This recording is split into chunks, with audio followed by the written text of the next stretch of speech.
So why is the S20 Ultra in my eyes a gimmick phone?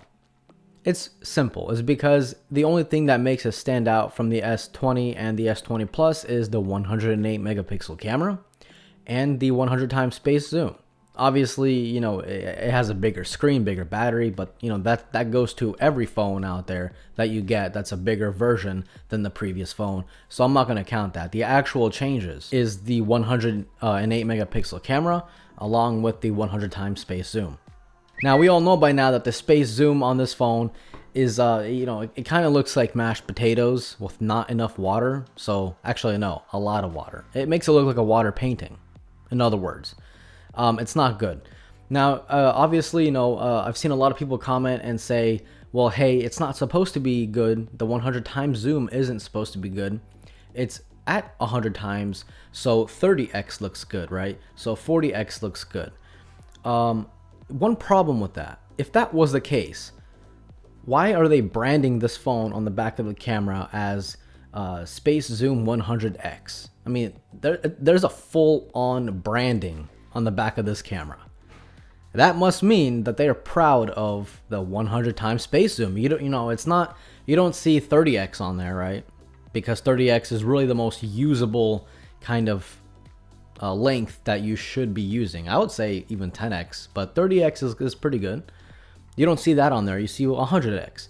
So me as a reviewer and a lot of people out there, when they see 100x, they think, oh my god, it's gonna look good. No. Coronavirus. So yeah, that's really the only thing that makes this phone the Ultra. That and the 108 megapixel camera. Now, the 108 megapixel camera is actually really, really, really good. But I wouldn't go as far as making a whole nother phone just to have the 108 megapixel camera. It's good, it's there, it works. But, I mean, to spend $1,500 just because of that, that's kind of a reach. So the actual phone itself is super impressive. It's super good. I think it's one of the best looking Samsung Galaxy phones that ever came out. That's just in my opinion. I know a lot of people hate it. But I'm super happy Samsung finally stepped away from doing a curved display because they found out like, hey, it's kind of adding like a lot of problems, especially with the larger models.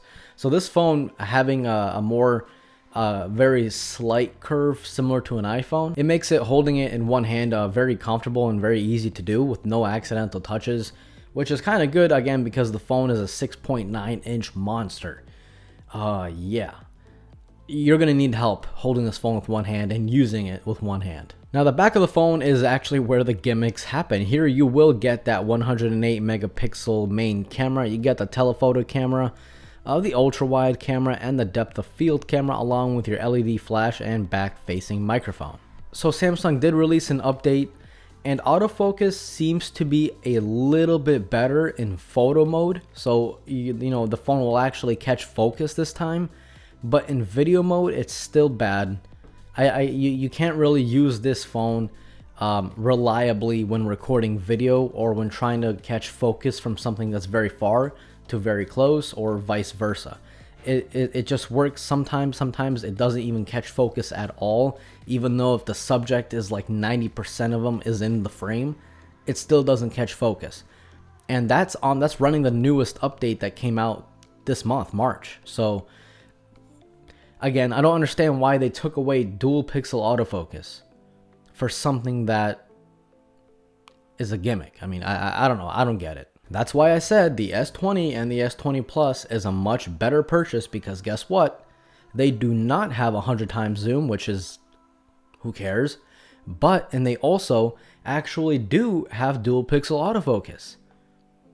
Their lesser phones are actually better than the best phone that they got. So, yeah. Okay, so let's put the negatives aside. The photos coming from the S20 Ultra are pretty fantastic, to be honest. I do notice that it does crush the black sometimes. But other than that, it just takes a nice, pleasing photo that is ready to be shared with, your friends, your family, social media, whatever you got going on, without having to do any kind of editing to it. Since this has a 108 megapixel camera, any photo you take that is, pretty much up close, you will get this natural bokeh. So that pretty much means you won't ever really need to do live focus on a subject that is up close because you will get a more natural kind of bokeh, which is more accurate than any live focus algorithm can be. Now, the one thing that confused me on the S20 series of phones is that it can only do 4K 60 on the back main camera and on the front camera, but you can't do 4K 60 on the telephoto or the ultra wide. I don't know if it's a Snapdragon limitation, I don't know if it's an operating system limitation, whatever it is, you cannot do 4K 60 on all the cameras on here. Meanwhile, on something like the iPhone you can, and even on the iPhone 11, which is $650, you can do 4K 60 on the ultra wide, the main camera, and the front camera. So I don't know. Don't ask me, ask Samsung. Now, for me, it's not that big of a deal. I don't really take that much videos for it to be a concern, but listen, for $1,500, I kind of want the best. Now, the battery life on this phone is actually probably the most ultra thing about the phone, other than the 120 Hz refresh rate. So having the phone on 120 Hz, which is obviously 1080p, the phone actually lasts me 6 to 7 hours, which is pretty damn insane. Like, I never even wanted to go down to 60 Hz to save battery, but I did go down to 60 Hz for one day to check out what that battery life is like, and I only really got about an extra hour's worth. For me, I'm gonna keep it at 120, and I'm gonna continue using it at 120 because the benefits of 120 Hz really outweigh the 1 hour extra battery life. So battery life on this phone is something you do not have to worry about. Now, if you guys know me by now, you would know that I pretty much use Rhino Shield cases on all of my phones. I think they are fantastic. I mean, apart from the iPhone, which I'm using a battery case because that's just the person I am. Right now, I am using the new Rhino Shield bumper case for the S20 Ultra. I truly think that this case is my personal favorite only because you still get access to the back of the case, so you get to see the design of the phone, you get to feel the back of the phone, right? It's not some cheap plastic on the outside or anything. You got this nice rubber that just goes around the phone itself, so you get 11 feet of drop protection with this. You get nice clicky buttons, but you still get to keep the actual design of the phone looking fresh and looking new. So that's why I really like Rhino Shield, but they also came out with 25 space themes that are approved by NASA. And this is kind of what one of them look like. Let's see if my camera focuses. There we go. See? By the way, that is why you need dual pixel autofocus, so it focuses good. So that's kind of like what one of their space themes look like.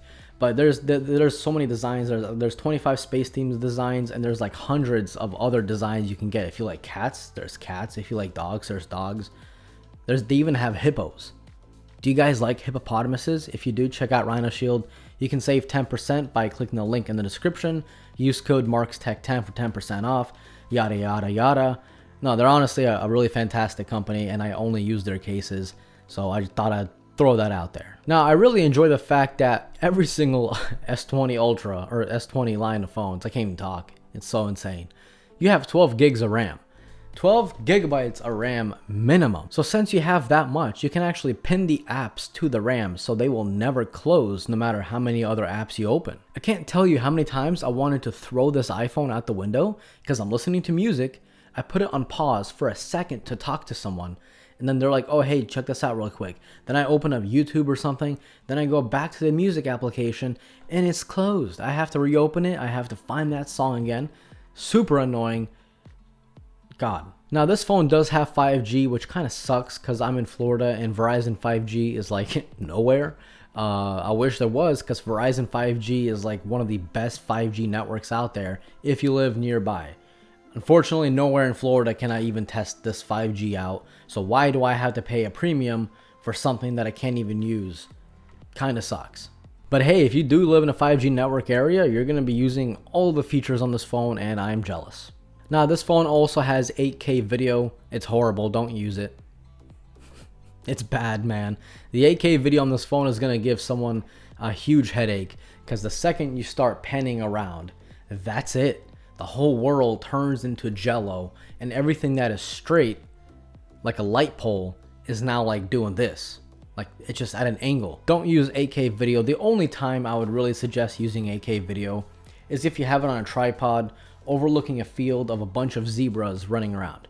That is really the only time you should be using 8K video, okay? The second you move it, that's it. Your footage is crap because everything is just jello-y, wobbly, and also you have no stabilization. You get even worse autofocus than it was before, which was already bad, and you also get a huge crop in factor. So you step back like 5 or 6 feet to get the same equivalent framing as you would with 4K video. So listen, it kind of sounds like I just roasted this phone in every single way imaginable, but it all comes down to how do you use your phone. If you care about the camera, absolutely do not get this phone. If you watch a lot of content, a lot of YouTube, a lot of Netflix, this phone is it. If you take a lot of video, no, don't get the phone. If you take a lot of photos, no, do not get the phone. That's why I love it, because I don't do that stuff. So guys, that's pretty much it. If you guys have any questions, so some more in-depth questions that I maybe didn't answer in this video, let me know in the comment section down below. Yeah, as always, this was Mark from Mark's Tech. Adios.